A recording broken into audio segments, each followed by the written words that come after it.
नमस्कार, मैं हूं प्रियंका। आप देख रहे हैं 5 शहर 5 खबर। बात करते हैं उत्तराखंड की। उत्तराखंड में ऋषिकेश के कर्णप्रयाग में जल जमाव के कारण रेलवे के एक टनल में 100 से अधिक मजदूर फंस गए।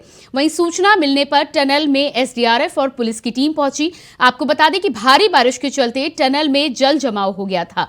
थाना प्रभारी निरीक्षक रितेश शाह के अनुसार सभी लोग अंदर काम कर रहे थे। एल&टी कंपनी के कुल 114 कर्मचारियों को रेस्क्यू कर सुरक्षित सुरंग से बाहर निकाला गया है। वहीं आपको ये भी जानकारी दे दें कि प्रधानमंत्री नरेंद्र मोदी के ड्रीम प्रोजेक्ट में शामिल ऋषिकेश कर्णप्रयाग रेल परियोजना को तय समय पर धरातल पर उतारने के लिए रेल विकास निगम ने पूरी ताकत झोंक दी है। हिमालयी क्षेत्र में विषम भूगोल को तैयार हो रही इस परियोजना पर कुल 213 किलोमीटर सुरंग बननी है, जिसमें सिंगल ब्रॉडगेज लाइन के लिए 116.59 किलोमीटर की मुख्य सुरंग के अलावा 84.54 किलोमीटर की निकास सुरंग शामिल है। शिवपुरी में टनल में 114 जो लोग फंसे हुए थे, एसडीआरएफ की टीम ने उन्हें सुरक्षित बाहर निकाला है।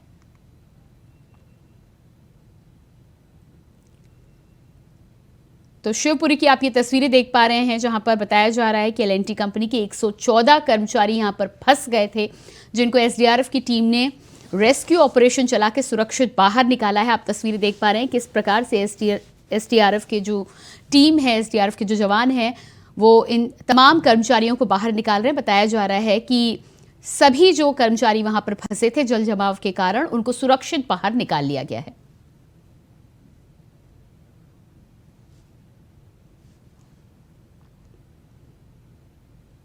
तो ये लगातार आप कर्णप्रयाग की तस्वीरें देख पा रहे हैं। ऋषिकेश रेल परियोजना में ये जल जमाव हुआ अचानक, जिस तरह से उत्तराखंड में भारी बारिश और बाढ़ के चलते, इसके साथ ही साथ लैंडस्लाइडिंग के चलते विषम परिस्थितियां बनी हुई। ऐसे में जगह जगह इस तरह की तस्वीरें सामने आ रही हैं।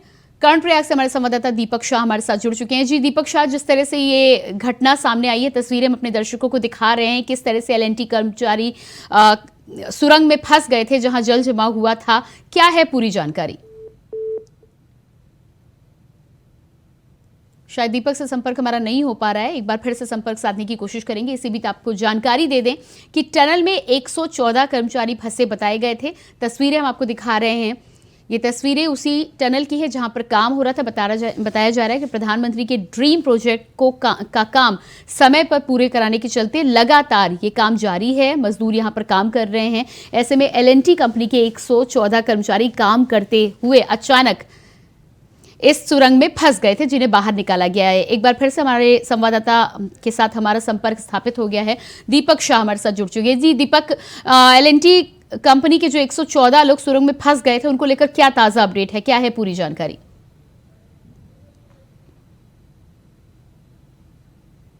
जी दीपक, क्या मेरी आवाज आप तक पहुंच पा रही है?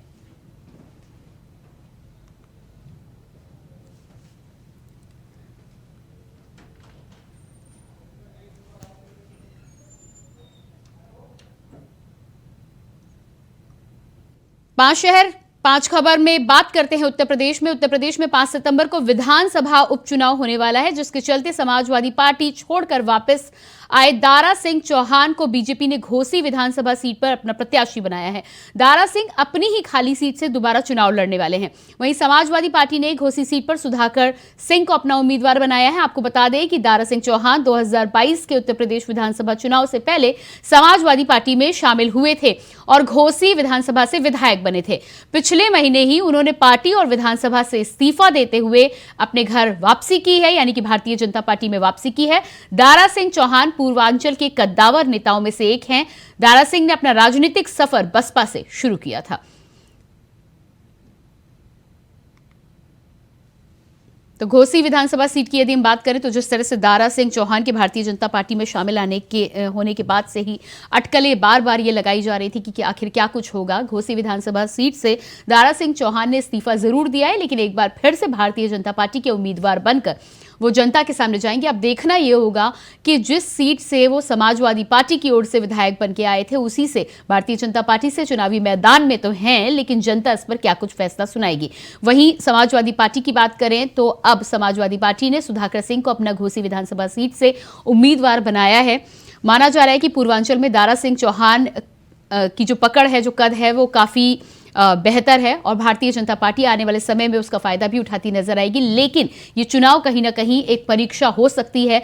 ये चुनाव ही बताएगा कि दारा सिंह चौहान साथ ही साथ दोनों ही राजनीतिक पार्टियों का आगे आने वाले समय में क्या कुछ भविष्य जनता तय करती है।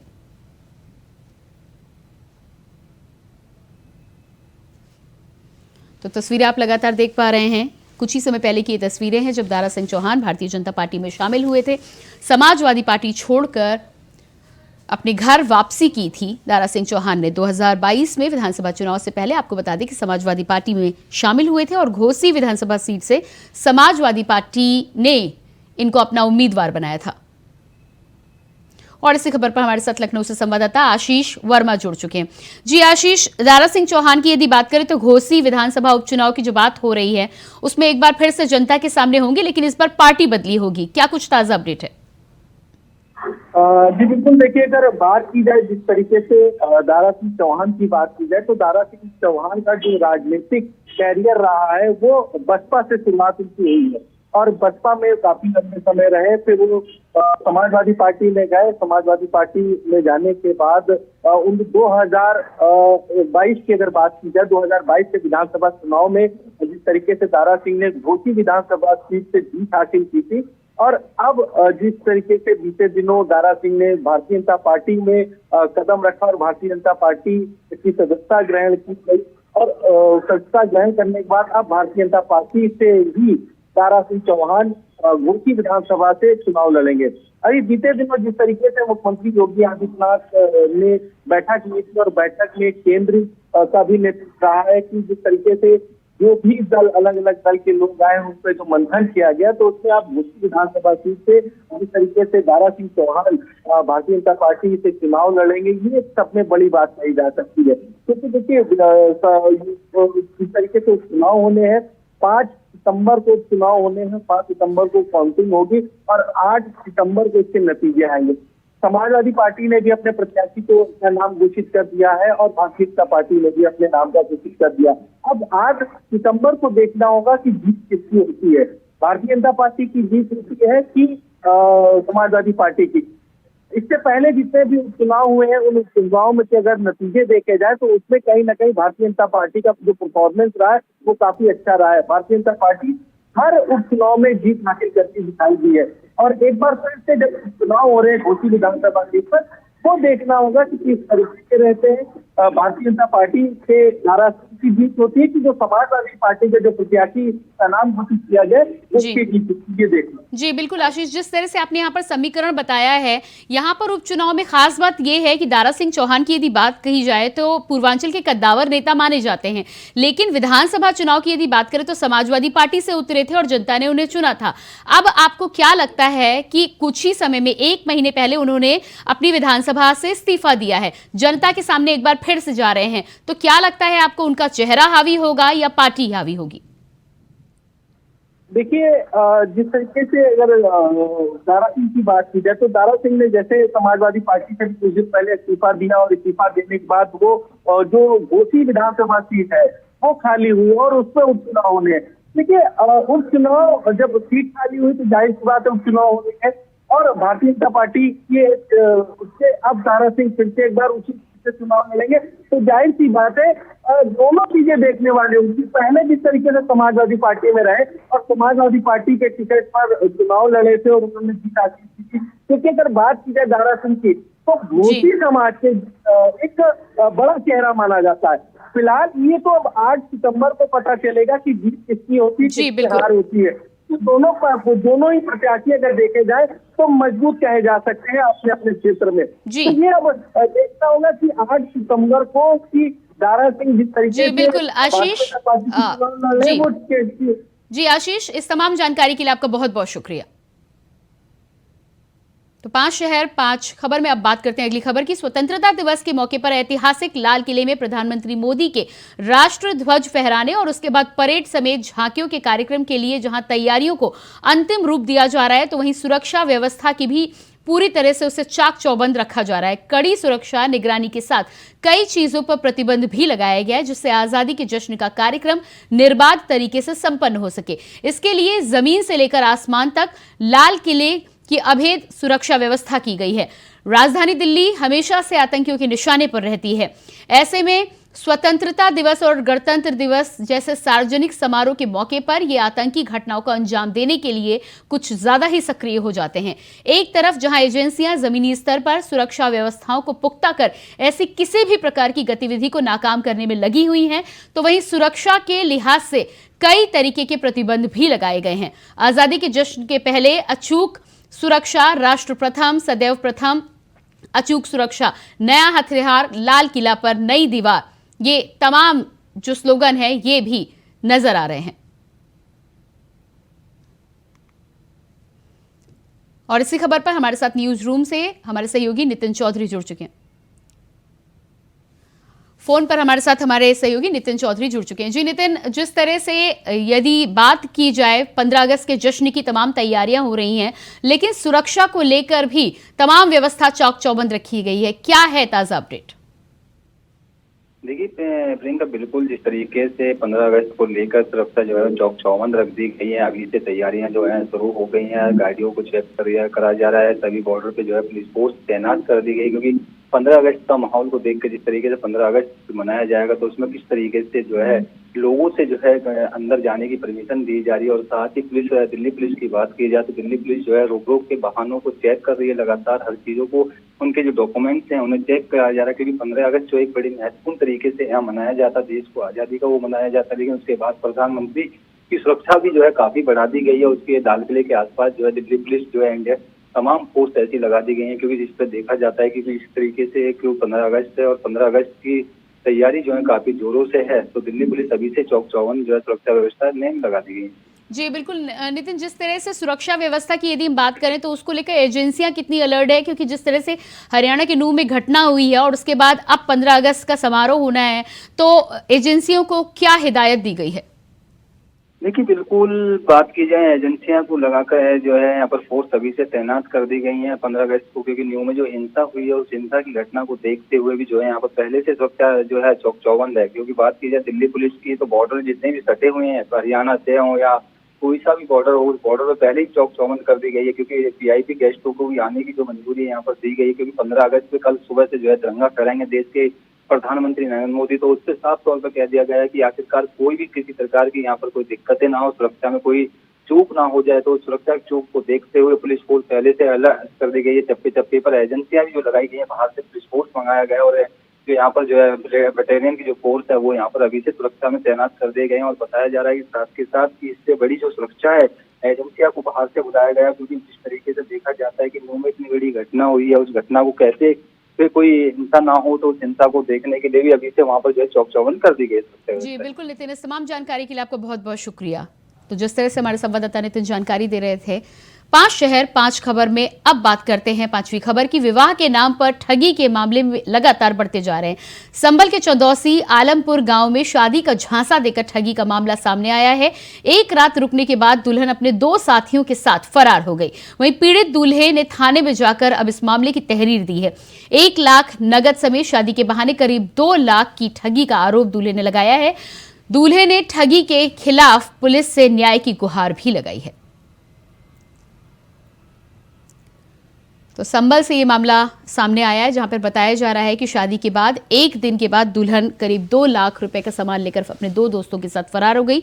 इस पूरे मामले में अब दूल्हे ने पुलिस के पास जाकर तहरीर दी है और न्याय की गुहार लगाई है। और इसी खबर पर हमारे साथ संभल से सतीश हमारे संवाददाता जुड़ चुके हैं। जी सतीश, जिस तरह से इस मामले की यदि हम बात करें तो क्या है पूरा मामला? दुल्हन जो बताया जा रहा है कि 2 लाख लेके करीब अपने दोस्तों के साथ फरार हो गई है। प्रियंका मिश्रा जी, मैं आपको बताना चलूं, जनपद संभल का ये का मामला है। यहाँ पर जो है आलमपुर गांव पड़ता भैया, यहाँ पर जो है एक उनके रिश्तेदार पहुंचते हैं और पहुंचने के बाद में उनका कहना था कि आप शादी करोगे, तो एक अपने रिश्तेदार के लिए शादी की बात करते हैं। गोरखपुर से कोई लड़की आई थी, उसकी मौसी, उसका भाई और एक मौसेरा भाई, 4 लोग वो आए थे। आने के बाद में उन्होंने कहा हम गरीब परिवार से, हमारे बाप को कर्ज हो गया है, इसी के लिए उन्होंने 1 लाख की डिमांड की गई। और 1 लाख की डिमांड करने के बाद में उन्हें जो है लड़के के लिए, महेश के लिए मनाया गया। महेश जो मान गया इस बात के लिए, उन्होंने 1 लाख रुपए दिया और फिर दुल्हन के लिए उन्हें घर भेज दिया गया। घर में सारी रस्में करी गई, जयमाला की रस्म करी गई, जिस तरह से फेरों की रस्म करी गई और तस्वीरों में सफा सफा एक वीडियो बनाई गई थी। उसी को लेकर के जो है वो वीडियो भी उनकी सोशल मीडिया वायरल हुई है।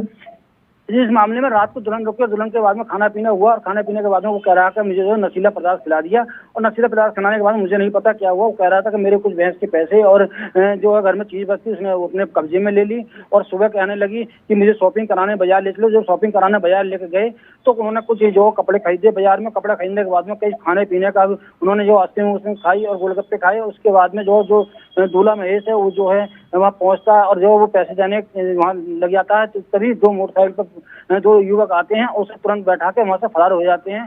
वो चिल्लाता रहा लेकिन जो है दुल्हन तुरंत रफू चक्कर हो गई। जी बिल्कुल। तो अब इस मामले में पुलिस ने क्या इस मामले का संज्ञान लिया है कि आगे कुछ कार्रवाई की जा रही है?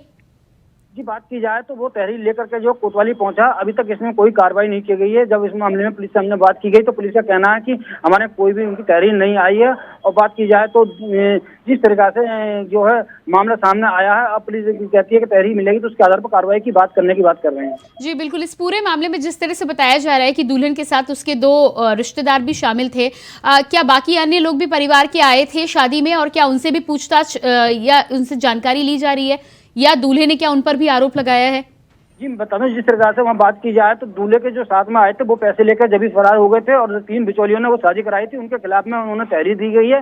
अब जो है उनसे ही पूछताछ की जा रही है कहाँ से दुल्हन लेकर आए थे, क्या जरिया था आपका, जो गोरखपुर से आए थे उनके कैसे संबंध है, क्या इनका कोई गैंग है या क्या है। तो उसने उसके आधार पर तहरीर दी गई है और उनका कोई गैंग माना जा रहा है कि एक बहुत बड़ा गैंग भी हो सकता है, क्योंकि इस तरीका से एक रात की दुल्हन जो पैसे लेकर फरार हुई है और जो चीज बत्ती लेकर फरार हुई है। जी बिल्कुल। अब इस पूरे मामले में दूल्हे ने जो तहरीर दी है, न्याय की गुहार लगा रहा है, दूल्हे का क्या कहना है?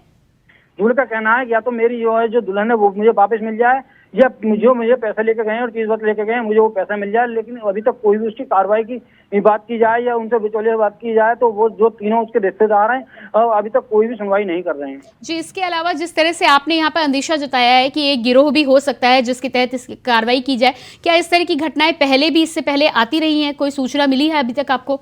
जी मैं बता दूं, आए दिन ऐसी घटनाएं होती रहती हैं और ये घटना जो है एक नई नहीं, आए दिन ऐसी दुल्हन आती हैं जो रात को माल जो करती हैं इकट्ठा और सुबह फरार हो जाती हैं। ऐसे नहीं, कहीं अनेक मामले आते रहते हैं और ज्यादातर ये मामले गोरखपुर से ही ज्यादा आते हैं क्योंकि वहाँ से लोग उसके माता पिता या परिवार वाले आते हैं और यहाँ के पैसों की बात करते हैं, गरीबी क्या वहाँ पर बताते हैं कि हम गरीब परिवार से हैं या हम पर कर्ज होगा, हम अपनी बेटी की शादी करना चाहते हैं। तो इस तरह से ये मामला भी सामने आया। अब इसमें जो है जो महेश दूल्हा है मुझे यही आरोप लगा रहा है कि मुझसे 1 लाख रुपए नकद लिए हैं इन्होंने और जो मेरे घर में जो चीज बचती पुरानी जेवरात थे वो भी इसने बांध लिए। रात में मुझे नशे का पदार्थ खिलाकर जिस तरीके से मुझे कुछ नहीं पता दिया। दिन में जो है जब आके वापस देखता है घर में आने के बाद जैसे दुल्हन फरार हो जाती है तो कहता है मेरा इतना जेवरात और कुछ पैसे रखे थे वो भी मुझे फरार हो गए। जी बिल्कुल सतीश, इस तमाम जानकारी के लिए आपको बहुत बहुत शुक्रिया। तो 5 शहर 5 खबर में इतना ही, लेकिन आगे आप खबरों के लिए जुड़े रहिए इंडिया वॉइस के साथ। मुझे दीजिए इजाजत, नमस्कार।